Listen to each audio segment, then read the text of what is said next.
Bueno,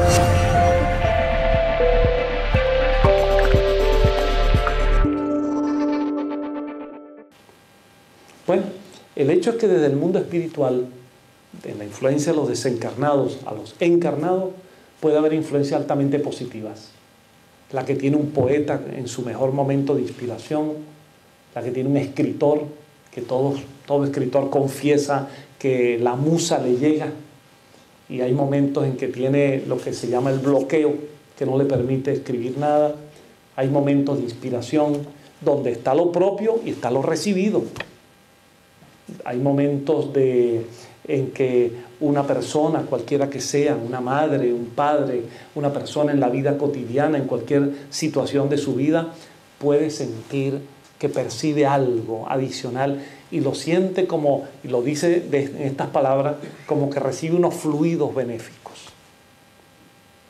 Y hay otros momentos en que aquello que se siente es un peso en la cabeza, un peso en el hombro, molestias físicas, situaciones extrañas, pérdidas respiratorias, molestias diversas que pueden estar vinculadas a procesos de influencias negativas dañinas. Y aunque parezca extraño que yo se los diga, es relativamente fácil el diagnóstico. Es un análisis de personalidad. Lo que es difícil es la terapéutica, porque tiene que ver con una disposición y una decisión de la persona de autoayudarse, en esto, y aunque parezca extraña la cita, yo recuerdo mucho que San Agustín, el gran teólogo Agustín de Hipona, él tenía una frase muy interesante en sus confesiones. Agustín dice a alguien que solicitaba su ayuda, y él le responde de esta manera, dice: hijo mío, haz lo que tienes que hacer en la vida, ora a Dios como si todo dependiera de Él, pero hazlo tú y solo tú, porque todo depende de ti. Y en la visión espírita es igual. El centro espírita, los espíritus te van a ayudar mucho, pero comienza por ayudarte a ti mismo. Las influencias que pueden venir del mundo espiritual, cuando son negativas, pueden variar en grado de complejidad y pueden provocar perturbaciones, desde las más sencillitas hasta las perturbaciones más complejas. Kardec, con mucha sabiduría, presentó un esquema de clasificación de estas influencias, que él llamó de obsesión simple, de fascinación o de subyugación. Porque la influencia espiritual negativa es lo que en lenguaje espírita llamamos una obsesión. La obsesión simple es aquella en la que nos puede ocurrir a cualquiera de nosotros en un momento dado, en un momento de preocupaciones, de angustias, de dificultades, de malos momentos, en que hemos tenido alguna conducta inconveniente, y podemos recibir levemente una influencia que nos dice: sigue por allí, sigue haciéndolo, como para que reincidamos por esa vía negativa. O pueden de alguna manera insinuar o sugerir comportamientos indebidos, o pueden insinuar que nos alteremos, que gritemos, que ofendamos, en fin, todo eso. Pero la obsesión simple, si rápidamente por autoanálisis nos damos cuenta del error, la rectificamos. Y la rectificación es crear como una barrera fluídica que ya no permite que eso siga ejerciendo peso sobre nosotros. Pero si se desliza por allí, podemos entrar en una etapa de fascinación, que es un grado de influencia obsesiva ya mucho más compleja, donde, como dice Kardec, se ilusionan los sentidos, la persona se autoengaña y pasa, como se expresa en psicología clínica, a despersonalizarse. Es decir, pasamos a creer, por ejemplo, que somos grandes genios, grandes inventores, que tenemos soluciones mágicas, que, por ejemplo, hay personas que en esta fascinación se imaginan que son que tienen en un artefacto, tienen la solución a los problemas del mundo, o en grado de fascinación se imaginan que son la reencarnación de Allan Kardec, por ejemplo, o la reencarnación de Jesús de Nazaret, o alguna vida famosa del pasado. Esas personas que hacen esas afirmaciones gratuitas, que se atribuyen en la reencarnación de grandes figuras del pasado, están bajo niveles de fascinación, porque esa información no es el resultado de una verificación, de un estudio, de un análisis. Y de paso, son tan engañosas esas ideas que uno se encuentra por allí, que alguien se imagina que es la reencarnación de Charles Darwin y no tiene ni idea de lo que significa filogénesis u ontogénesis o cualquier término de la biología evolucionista. O alguien se imagina que es la reencarnación de Louis Pasteur y no tiene idea de lo que es microbiología. O piensa que es Aristóteles y no tiene idea de lo que es la lógica. Si eso fuera verdad, la reencarnación, en lugar de ser evolución, sería involución. Bueno, y ya saben la cantidad de gente que se atribuye que es la reencarnación de Jesús, de cada uno de sus apóstoles, y así por consiguiente. Esos son estados de fascinación. La fascinación es provocada por espíritus que acuden a nuestro orgullo, a nuestra falta de vigilancia, a nuestra ausencia de humildad, y nos hacen creernos grandes figuras del pasado, o hacernos creer grandes ideas, o supuestos inventos, o que fuimos los jefes de la Atlántida, o que fuimos cosas mágicas de ese tipo, ¿no? Por eso la vigilancia, la humildad, el sentirnos personas comunes y corrientes, sencillas, que estamos haciendo un esfuerzo por avanzar en la vida, es como una prevención frente a eso. Cuando la fascinación aumenta de grado y uno o varios espíritus con esa actitud hacia lo negativo se apoderan de nuestra mente, se apoderan del psiquismo de las personas, se entra en una fase de subyugación, que es la influencia espiritual más perniciosa que existe, donde las fronteras entre una persona víctima de la subyugación y la locura catalogada psiquiátricamente, las fronteras son muy tenues, porque las manifestaciones son casi las mismas. La persona pierde sentido del tiempo y del espacio, se pierde sentido de su personalidad, no tiene capacidad coherente para relacionarse con el mundo de los demás, y por lo tanto las etiquetas psiquiátricas son de locura, de demencia.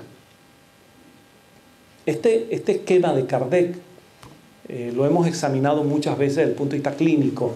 Es sumamente interesante y útil, porque en el plano de los trastornos mentales, y así yo lo he presentado en uno de mis libros, El Fundamento del Espiritismo, el plano de los trastornos mentales, nosotros acostumbramos, de acuerdo con los manuales de clasificación de enfermedades mentales, ubicar estos procesos patológicos en 3 categorías, que llamamos neurosis, psicosis y esquizofrenia. La neurosis es una alteración de la personalidad, de los procesos mentales, pero que la persona tiene autocrítica, porque la persona sabe que está mal y va al médico. Cuando la neurosis se complica, se pasa a una psicosis, donde la persona pierde bastante autocrítica y hay que ayudarla, hay que apoyarla para que acepte atención médica. Y las psicosis pueden ser maníaco-depresivas, bipolaridades, una cantidad de situaciones. Y cuando se llega al clímax de ese trastorno mental, estamos hablando de esquizofrenia, ya locura, demencia, alteración completa de las funciones mentales. Uno puede hacer un cuadro comparativo entre neurosis, psicosis y esquizofrenia, y obsesión simple, fascinación y subyugación. Y desde el punto de vista de los síntomas, aquellas 3 formas encajan perfectamente. Solo que, a la luz de la visión espírita, la obsesión simple, la fascinación, la subyugación, en ella intervienen entidades espirituales, mientras que en los procesos neuróticos, psicóticos, esquizofrénicos hay un elenco de causas muy variados, donde pueden intervenir factores constitucionales, traumatismos cráneoencefálicos, invasiones microbianas, situaciones, alteraciones por consumos de sustancias estupefacientes, alcoholismo mismo, en fin, pueden incurrir diversas causas, ¿no? Pero el esquema es muy parecido, solo que en la visión espírita, además de los factores genéticos, orgánicos, sociales, psicosociales, se incorpora el factor espiritual. Les decía hace un rato que las influencias espirituales pueden ser en distintas vías, pueden ir de distintas maneras. Por ejemplo, también puede haber influencias espirituales de encarnados hacia los desencarnados. También puede haber incluso hasta procesos obsesivos de un encarnado hacia un desencarnado. Y a veces ocurre que hay personas que han fallecido y un familiar, una esposa, un esposo dominantes que controlaban aquello y tenían un verdadero en cautiverio a la otra persona, la siguen manipulando y manejando desde este plano. Y producen una auténtica obsesión. Y también se pueden producir obsesiones simples y hasta involuntarias cuando no tenemos una educación de vida para comprender los procesos de la desencarnación y la relación que debemos tener con quienes han partido antes que nosotros, sobre todo si se trata de seres queridos. A veces, sin darnos cuenta, provocamos estados de obsesión simple en familiares nuestros. Porque en lugar de comprender que se han marchado por distintas razones, distintos motivos, sentimos como que nos abandonaron y hasta los culpabilizamos. Y a veces el dolor que sentimos nos puede llevar a elaborar cuadros histéricos, cuadros patológicos que repercuten en la emocionalidad de ese espíritu. Y en lugar de ayudarlo a emanciparse, en lugar de ayudarlo a tomar distancia, en lugar de ayudarlo a recuperar su equilibrio, los alteran completamente. Y eso en el campo de la mediunidad, que es un auténtico laboratorio del espiritismo, un instrumento para que los espíritus nos den informaciones. Muchas veces los espíritus nos dicen, desencarnados, y nos piden que le transmitamos un mensaje a familiares de que ya dejen de llorar, de que ya dejen de producir aquel cuadro lastimero, aquel cuadro de histeria. Como el caso, recuerdo yo, de un espíritu que nos decía, que había sido el esposo en la vida anterior, había fallecido, y la viuda, que lo quiso mucho, porque también lo dominaba mucho, pasaban semanas, meses y años, y lo que continuamente le gritaba no, lo contaba el espíritu, lo que le gritaba era que por qué la había abandonado. Y el espíritu nos decía, yo no la abandoné, es que me morí, que es otra cosa. Díganle a ella que fue que me morí. Y no, que la había abandonado, la había dejado a la intemperie, que la había dejado sin la protección de vida como viuda. Y el espíritu decía, pues que fallecí. Por favor. Entonces, los espíritus suelen decirnos que se provocan actitudes obsesivas sobre ellos a partir de que no hay una comprensión de vida del proceso de la muerte. Que no se trata, por favor, de que, lejos de la visión espírita, desear la muerte. De lo que se trata es de comprender que es un proceso inevitable, que es diferente. Una de las leyes fundamentales en la visión espírita es la ley de conservación de la vida. Para nosotros es muy importante la vida encarnada. No es verdad que añoramos la vida en el mundo espiritual. No, que nuestra vida aquí y ahora la queremos y la amamos.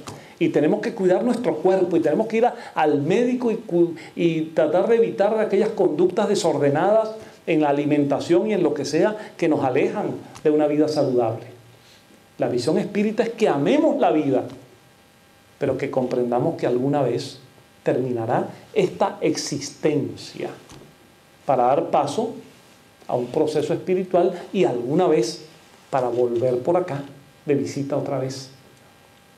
Comprender eso es asumir la muerte con una educación, porque el espiritismo es una educación para la vida y también es una educación para la muerte, pero no para desearla, repito, sino para comprenderla y para que asumamos ese proceso en el cual la lógica biológica y cronológica nos está diciendo que nuestra programación nos está enseñando que es natural que nuestros abuelos se marchen primero, que después se marchen nuestros padres, después nos marchemos nosotros y así vendrán las siguientes generaciones. Que no nos aferremos a la vida en momentos en que ya el proceso natural nos invita a que comprendamos la transición. Que luchemos por la vida en tanto en cuanto ello es útil, pero no que ello signifique que vamos a aferrarnos a un proceso enfermizo. De modo que, como capto aquí telepáticamente que mi amigo David me dice que ya debemos ir culminando, solo he querido dejarles el testimonio de que este es un tema extremadamente complejo, en el cual hay procesos muy diversos de influencias. Y este es el mensaje que quisiera dejarles, es que no hay que imaginarse un mundo en el que estamos desprotegidos. Alguien podría suponer, bueno, entonces a partir de ahora me voy con cuidado a la calle porque se me va a pegar un mal espíritu. Eso no acontece, eso no es así. Hay leyes, hay procesos, acercamientos, sintonías, afinidades. Nosotros atraemos aquello que nos es igual. Es la ley de atracción. Y nosotros repelemos aquello que no nos puede llegar. Pero toda la magia, toda la clave está en que nosotros tengamos una actitud recta y positiva en la vida. Era lo que decía León Denis. León Denis decía, en geometría, la distancia más corta entre dos puntos es la línea recta. Y en la geometría moral del espíritu, la distancia más corta es el camino recto. El mejor consejo que uno le puede dar a las personas, y no depende de creencias. La persona puede creer en lo que cree, lo que desee desde el punto de vista religioso o filosófico. Esto no es un asunto de creer, esto es un asunto de ser. La mejor orientación que le podemos dar es actúe en la vida conforme a sus valores, de su religión o de su creencia, la que sea. Y si esos valores son positivos, practíquelos. Actúe en la vida con honradez y con honestidad y no hay influencia espiritual negativa que valga. Y yo tengo que decirle esto a ustedes porque alguien podría llevarse la impresión de que estaríamos a la intemperie. Y no es así. En el mundo espiritual hay una protección que nace del bien, que nace del amor, que nace de la generosidad, de la solidaridad. Y eso genera como un cuerpo, como un campo de protección. De modo, queridos amigos, que nosotros podemos perfectamente, entendiendo esto, podemos extraer conclusiones para entrar en este mundo de la comprensión de las influencias. Si me lo permiten, déjenme terminar con esto, que creo que puede ser de utilidad. Y lo he hecho en algunas otras conferencias porque me gustaría transmitirles este mensaje. Se cuenta que en una ocasión apareció por allí un gran maestro de profunda espiritualidad, de gran sabiduría, que tenía, como todo maestro, decía cosas acertadas, profundas, breves, siempre bien orientadas. Y en una ocasión se le acercó una persona, de las que nunca falta, que intentaba poner en error, demostrar un error en el maestro. Ustedes saben, eso nunca falta, nunca falta. Y llegó con el siguiente dilema. Le dijo, maestro, aquí tengo mi mano cerrada. En mi puño tengo un pequeño pajarito. un pajarito. Tú que toda la sabiduría posees, dime, ¿este pajarito está vivo o está muerto? Esto, como se dice en el taoísmo, esto es un koan, esto es un verdadero dilema. ¿Por qué? Porque esta persona de malas intenciones, obviamente si el maestro decía, el pajarito está vivo, con apretar el puño lo mataba. Y el maestro se había equivocado. Pero si el maestro decía, está muerto, con abrir la mano y soltarlo bastaba. O sea que el maestro no tenía solución. Ante esa situación, el maestro lo pensó y, exhibiendo su gran sabiduría, finalmente le dijo, en tus manos está todo. Todo está en tus manos. Y yo les digo, mis amigos, que todo está en nuestras manos. Si queremos libremente coger un camino donde las influencias positivas, encarnadas y desencarnadas, sean las que nos ayuden en nuestro proceso de evolución consciente, ya sabemos lo que tenemos que hacer. No hace falta acudir a un catecismo para ello.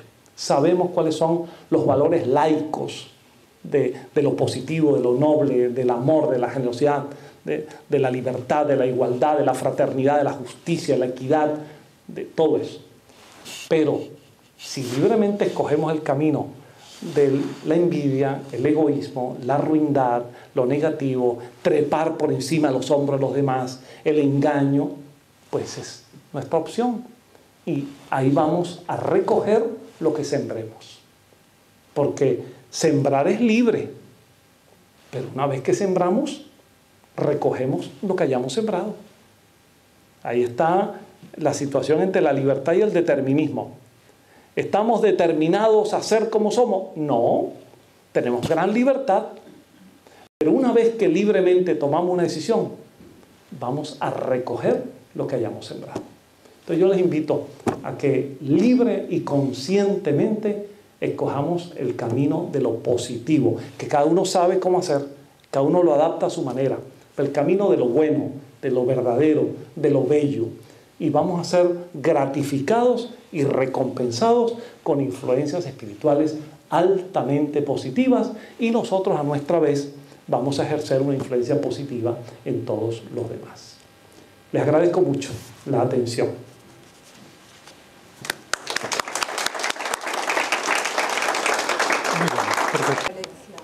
Entre los grados de obsesión que describió Kardec con la psicología clínica, ¿cómo sabemos que, o sea, cómo podemos diferenciar una psicosis de fascinación? Sí, de la fascinación, o se ve que... Créame que no es fácil. Es quizás uno de los escollos mayores que tenemos en el mundo de las obsesiones, es poder establecer que se trata exactamente de una obsesión. Es un asunto que solamente el estudio, la experiencia y el análisis en el grupo espírita pueden determinar con buen criterio. Por eso cuando en el grupo espírita se tienen personas estudiosas, sensatas, y además se puede tener el apoyo de un médico, un psicólogo espírita, sin duda que eso ayuda bastante, porque no se puede confundir una neurosis, no se debería confundir una patología mental con una obsesión. Y yo debo decirlo con todo respeto, pero a veces hay centros espíritas donde eso se confunde. Y personas que son tomadas como afectadas por obsesiones o hasta médiums, y realmente podrían estar siendo objeto de alguna perturbación, porque los signos exteriores se parecen mucho. ¿Cómo diferenciar, por ejemplo, que una persona tenga videncia, que es una facultad espiritual, o clarividencia, que es una condición paranormal? ¿Cómo diferenciar una videncia espiritual de ciertos procesos psicóticos en que las personas ven y tienen percepciones falsas? Alucinatorias, por ejemplo. No es fácil. solo teniendo los dos enfoques, sin identificarse a priori con ninguno de los dos, solo descartando situaciones. Por ejemplo, en nuestra visión espírita acostumbramos que las personas que en un momento dado pueden mostrar lo que podríamos llamar señales mediúmnicas, que son algunos signos psicofisiológicos, para nosotros es importante, en primer lugar, que los vea un internista, que haga un chequeo médico, que nos lo debemos hacer todos de paso, todos. Y poder descartar que se trate de alguna patología de algún tipo. Hoy en día está demostrado neurológicamente que se pueden afectar eléctricamente zonas cerebrales y producir alucinaciones. Entonces hay que tener cuidado con eso. Pero cuando la manifestación es muy evidente, porque se trata, por ejemplo, de un médium que en un momento dado ha tenido ciertas manifestaciones aparentemente obsesivas. Hay veces que algunos médiums comienzan por allí, porque un espíritu se acercó demasiado y les produce una obsesión simple o una fascinación si la intención es negativa. El desenvolvimiento mediúmnico realizado seriamente en un centro espírita, seriamente, y donde se permita la eclosión, la manifestación de la facultad, donde se pueda identificar que se trata efectivamente de una entidad espiritual y que además ese trance mediúmnico tiene la particularidad de que ya terminado el trance la persona vuelve a su normalidad, cosa que no ocurre en los psicóticos. Eso nos permite claramente establecer diferencias. Cuando una persona presenta un estado psicótico, su psicosis es permanente. Puede tener algunos breves momentos de lucidez, pero realmente las patologías se manifiestan. En cambio, cuando una persona es medium, aunque tenga esa facultad un poco desordenada por falta de orientación, la característica es la temporalidad de la perturbación. Es decir, que la persona, una vez que canaliza esa facultad mediúmnica, toda perturbación desaparece. Un medium, como lo hemos discutido en muchos simposios internacionales con personas no espíritas, que son bastante duras contra el espiritismo, yo siempre les he planteado este tema desde el punto de vista clínico. Si tenemos un medium, que esa persona antes del trance es un señor o una señora, ama de casa, o un trabajador, un educador, lo que sea, cualquiera sea su oficio o profesión, y solo durante el trance manifiesta despersonalización, se produce la manifestación de un espíritu, una comunicación, y terminado el trance vuelve a su vida cotidiana normal. Eso no puede ser una psicosis, porque una psicosis es permanente.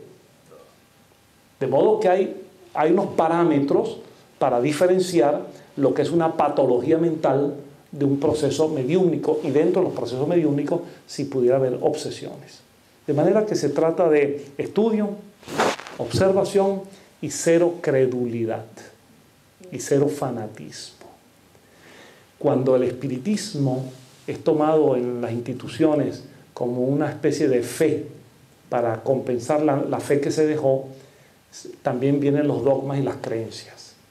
Cuando el espiritismo es como lo quiso Kardec, una filosofía libre pensadora de consecuencias morales, donde la observación, el estudio, la investigación y una moral laica predominan en las personas, la sensatez y el sentido común están allí.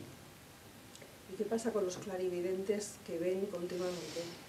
Bueno, vamos a aclarar. ¿Ustedes escucharon la pregunta? Sí, sobre los clarividentes. Vamos a hacer una distinción rápida. Clarividencia es una cosa y evidencia es otra. Bueno. Por eso es muy importante distinguir.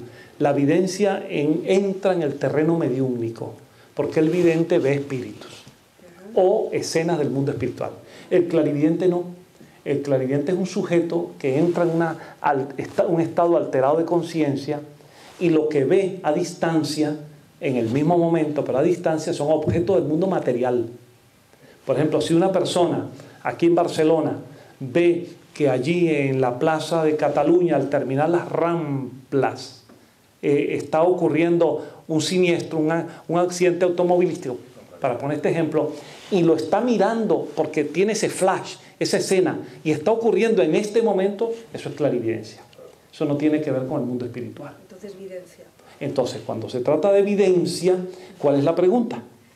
¿Cómo distinguir entonces si una persona que tiene un desorden mental puede tener alucinaciones durante las 24 horas del día y hay videntes que ven durante las 24 horas del día?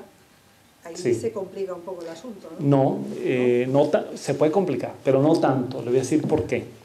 Porque hay tablas de observación que permiten distinguir. Cuando un vidente ve un espíritu en forma coherente. El espíritu le puede decir algo que tiene sentido. Cuando se trata de una perturbación mental donde hay visiones o imágenes visuales, generalmente son borrosas, incoherentes, mezclas de luces, colores, escenas, mientras que la evidencia obedece a un proceso coherente. Esto, por ejemplo, diferencia claramente lo que son alucinaciones de proyecciones extracorporales o desdoblamientos, ¿no? O incluso desdoblamientos con sueños. Yo ahora tengo una ponencia en el Congreso Mundial de Vida Después de la Vida, que se va a hacer en Albacete a finales de este mes, y allí voy a presentar, porque me lo han pedido los organizadores, como psicólogo y como espírita, un análisis comparativo de los sueños cuando son desdoblamientos, de los sueños cuando son manifestaciones de simbolismo inconsciente. Cuando la gran diferencia que hay entre un sueño en el que no hay desdoblamiento es que esos sueños se manifiestan en forma amorfa o polimorfa, con muchas formas y generalmente simbólicos. Por ejemplo, se nos aparece un familiar desencarnado, pero en lugar de ser quien era, actúa de otra manera. O pasamos toda la noche en el sueño corriendo y alguien nos está persiguiendo y hasta amanecemos cansados. Son imágenes y símbolos que nuestro inconsciente transmite que deben ser identificados, entendidos, tabulados y analizados por el terapeuta, que es lo que hace el psicoanálisis. Cuando se trata de desdoblamientos, una proyección del alma encarnada a través de la elasticidad del periespíritu, y es capaz de ver imágenes, esas imágenes son coherentes, son absolutamente, corresponden. Si vi a mi abuelo desencarnado, lo vi tal cual era mi abuelo, diciendo las cosas que mi abuelo decía, y no en un sueño donde mi abuelo, en lugar de ser hombre, es mujer, o tiene una cara gigante. Entonces hay unas diferencias importantes que solo el estudio y la investigación y la comparación puede demostrar. Pero hay maneras de diferenciar cuando se trata de patologías a cuando se trata de experiencias paranormales o mediúmnicas. Interesante, muchas gracias. Sí. Por favor. A ver, casi que no me atrevo a preguntarlo, pero ¿Por qué? un poco por lo que ha dicho. ¿Cómo, por ejemplo, es que en ciertos lugares, en ciertos lugares concretamente, puedes sentir ciertas sensaciones y son como muy reales? Pero la pregunta está ahí, no tiene... La cosa es... Porque en todas partes tenemos sensaciones. Sí. Porque para eso tenemos órganos sensoriales, afortunadamente. Sí, se trata de algo que físicamente, de los órganos físicos, de los 5 sentidos, evidentemente no trasciende a las personas del entorno, pero igual tú lo estás sintiendo, porque estás en un sitio y notas algo. Bueno, El ambiente. El ambiente. bueno, ya. Desde el punto de vista de las influencias. De las influencias, sí. ¿Cómo los lugares pueden ser? Sí, déjenme decirles algo muy interesante. A la luz de la visión espírita, en que podemos llegar a pensar como un espíritu desencarnado sin cerebro, que es la gran complicación que tenemos con la medicina y la neurología, las ciencias médicas, se nos dice, no puede haber pensamiento sin cerebro. Pues hoy resulta que hay clarísimas demostraciones, hoy hablaba con David sobre ello, experimentos clarísimos de personas que en un momento dado declaradas clínicamente muertas, con experiencias cercanas a la muerte, que han pasado 1 minuto, 2 minutos, hasta 3 minutos donde las pruebas clínicas revelaron que habían fallecido porque el electroencefalograma se aplanó, donde no hay actividad eléctrica cerebral, y resulta que esas personas tienen procesos de conciencia y registran información y se ven que salen de su cuerpo. Algunos van por un túnel, otros por otros lados, ven entidades, ven seres de luz, ¿no? Y después regresan al cuerpo físico y son capaces de recordar, y para asombro de los médicos, de las enfermeras, informan lo que vieron. Permítame brevemente un caso que yo tuve en Caracas de una periodista. Ella acudió a mi consulta, no por eso, pero me lo reveló. Había tenido una experiencia cercana a la muerte. Ella fue por un accidente declarada clínicamente muerta. Entró en una clínica absolutamente ya sin rasgo vital, y finalmente en la clínica, después de un estado de coma, termina muriendo. Pero no del todo, porque una vez que ya con el aplanamiento electroencefalográfico, el doctor informó que había fallecido el paciente. Pues no, tuvo experiencias, y cuando regresa y logra restablecer el lenguaje, le dice al doctor: yo recuerdo cuando usted dijo que me morí. De paso, hubo hasta un comentario incómodo de las enfermeras que ella recordó y que le dio vergüenza a las enfermeras, que yo no les voy a contar ahora. Pero lo más interesante es lo siguiente. El doctor le dijo: no, usted no puede recordar eso, porque si su cerebro no está funcionando, usted no puede tener percepciones. Esos son efectos químicos de las drogas que le inyectamos. Y él dice: doctor, que fue lo que me contó, le voy a decir lo siguiente. Yo entré a esta clínica producto del accidente así. Yo debo decirle que yo salí de mi cuerpo, yo vi mi cuerpo abajo, en la cama. Y le voy a decir lo siguiente: en ese armario que está allí, en la habitación, en la parte superior del armario hay unas tijeras. Un armario a 3 metros de altura. Hay unas tijeras. Bueno, efectivamente subieron a una silla y miraron, y había unas tijeras, y tomaron las tijeras, para asombro del médico. Entonces, clínicamente hablando, ella no tuvo una alucinación. La alucinación se define como una percepción sin objeto real. Ahí había un objeto real, que eran las tijeras. Y yo le hago una pregunta a cualquiera: ¿y con qué órgano vio las tijeras? La pregunta es muy simple: ¿con qué instrumento sensorial vio las tijeras? Que estaban allí y fueron recuperadas. Eso no encaja en psiquiatría en alucinación. La alucinación no tiene objeto real.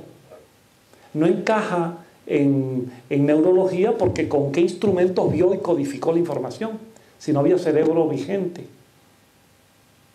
Lo cual demuestra que hay una contraparte espiritual al lado del cuerpo físico. Demuestra que es capaz de emanciparse el alma del cuerpo físico, y que en la muerte lo que ocurre es que la emancipación es definitiva. Mientras que en estos casos de muerte clínica cerebral, aparentemente es definitiva, pero no es total, porque solo es total cuando se rompe definitiva e irreversiblemente el lazo fluídico que ata al espíritu con el cuerpo. ¿Esto no tendría algo que ver con la catalepsia? Caramba, pienso que no, si nos atenemos al sentido de los términos. La catalepsia es un término que empleamos en primer lugar dentro de la hipnosis. Cuando inducimos a una persona a un estado hipnótico, la primera etapa la llamamos letargia, porque es una etapa en la que se manifiesta un adormecimiento de la persona y unas primeras sensaciones, unas primeras pruebas de insensibilidad. Cuando avanzamos en la inducción hipnótica, la persona entra en una modificación del tono muscular, que se hace muy flexible y muy flácido, o se hace totalmente rígido. Esa rigidez es catalepsia. Catalepsia significa estado de rigidez total. Y eso es lo que emplean los hipnotizadores de circo. Cuando toman una persona, la colocan en hipnosis profunda y la colocan sobre una escoba, un punto de apoyo nada más, y todo el cuerpo está apoyado allí rígidamente. Eso es un estado cataléptico. Yo lo decía porque el la judía, que tardan 72 horas en enterrar a los muertos por ser un estado cataléptico. Incluso en Inglaterra se ponía una cuerda con una campanita por si enterran. Sí. Lo que pasa que, claro, era la época que aún no había el encefalograma. Es correcto. Y esa prevención siempre es importante. Incluso en los casos actuales, por ejemplo, en los casos cuando se autoriza la cremación, la ley en cada país establece un lapso. Es un lapso prudente, porque siempre hay que dar la posibilidad de que pueda haber un diagnóstico equivocado. Se recuerda mucho en épocas, como usted dice, en que no se contaba con instrumentos de precisión. Se contaban muchos casos de personas que cuando fue exhumado el cuerpo aparecieron arañando la urna. Entonces, para evitar eso, en primer lugar se toma como medida prudencial la de dar un margen en el tiempo para que no haya ese riesgo. Y en efecto, lo que pasa es que esa que usted ha llamado allí catalepsia es lo que realmente llamamos una rigidez cadavérica, que es un estado de rigidez del cadáver, producto de la falta de vitalidad, ¿no? Pero la catalepsia, propiamente hablando, está colocada dentro de un proceso de rigidez producto de una inducción hipnótica. Muy bien. Yo creo que nos vamos a poner catalépticos si seguimos aquí toda la noche. Muchas gracias a todos. Muchas gracias a ti por acompañarnos.